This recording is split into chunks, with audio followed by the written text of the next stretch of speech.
Assalamualaikum warahmatullahi wabarakatuh. Perkenalkan, nama saya Muhammad Fisya Gandarsala, NIM 200872773. Program studi Pendidikan Kepelatihan Olahraga.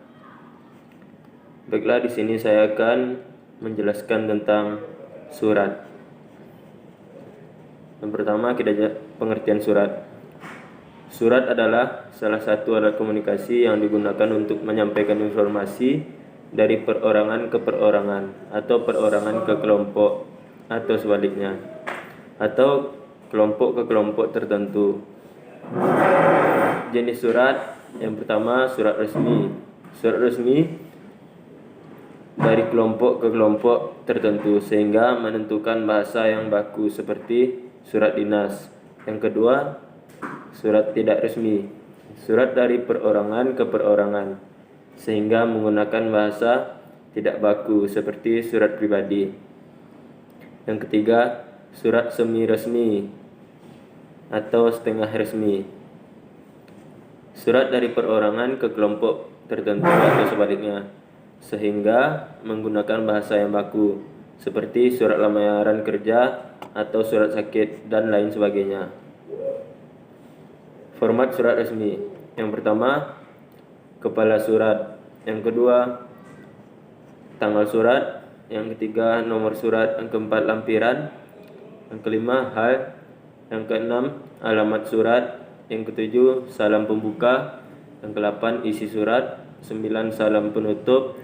10, identitas penulis surat. 11, tembusan. Dan yang terakhir, inisial. Dan inisial ini jarang digunakan. Baiklah, kita akan menjelaskan isi dari format surat tersebut.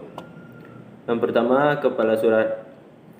Kepala surat atau yang biasa kita kenal sebagai kop surat. Dalam kepala surat yang lengkap tercantum nama instansi atau badan, alamat lengkap, nomor telepon, nomor kode pos, alamat elektronik, lambang instansi atau logo, alamat kantor cabang, nama bank, dan jenis usaha. Kepala surat.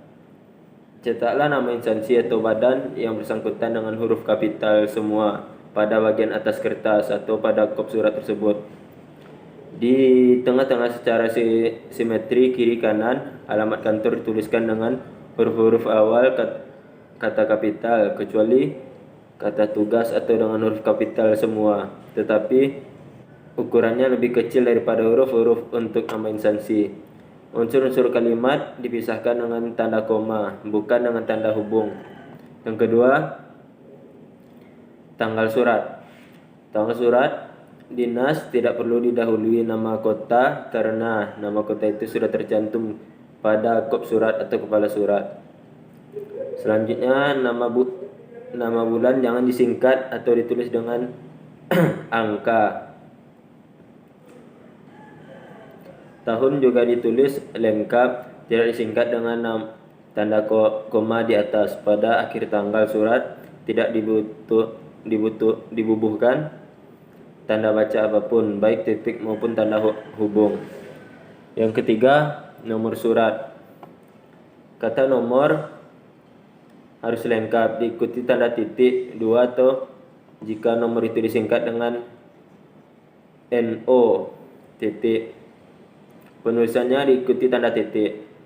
Kemudian diikuti tanda titik 2 garis miring yang digunakan dalam nomor dan kode surat, tidak didahului dan tidak diikuti spasi. Kemudian angka tahun sebaiknya ditulis lengkap dan tidak diikuti tanda baca apapun.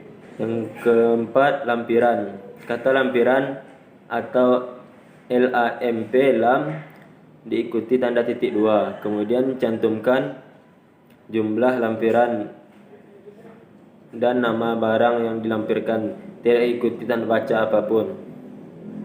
Yang kelima, hal surat. Dalam kaitan dengan ini, kita sering juga menjumpai kata perihal dalam surat dinas. Walau kata hal dan perihal itu sinonim atau berarti sama, Sebaiknya digunakan kata hal karena lebih singkat. Pokok surat dicantumkan dalam bagian ini hendaknya diawali huruf kapital, sedangkan yang lain dituliskan dengan huruf kecil. Pokok surat tidak berpanjang-panjang, tetapi singkat dan jelas, serta mencakup seluruh pesan yang ada dalam surat. Yang keenam, alamat dalam surat. Alamat yang dituju ditulis di sebelah kiri surat pada jarak tengah antara hal surat dan salam pembuka. Posisi alamat surat pada sisi sebelah kiri ini lebih menguntungkan daripada dituliskan di sebelah kanan karena kemungkinan pemenggalan tidak ada. Jadi alamat yang cukup panjang pun dapat dituliskan tanda di penggal karena tempatnya cukup leluasa.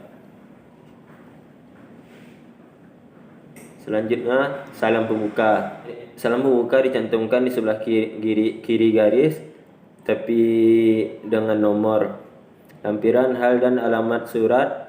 Huruf pertama awal kita dituliskan dengan huruf kapital, sedangkan kata yang lain dituliskan kecil semua.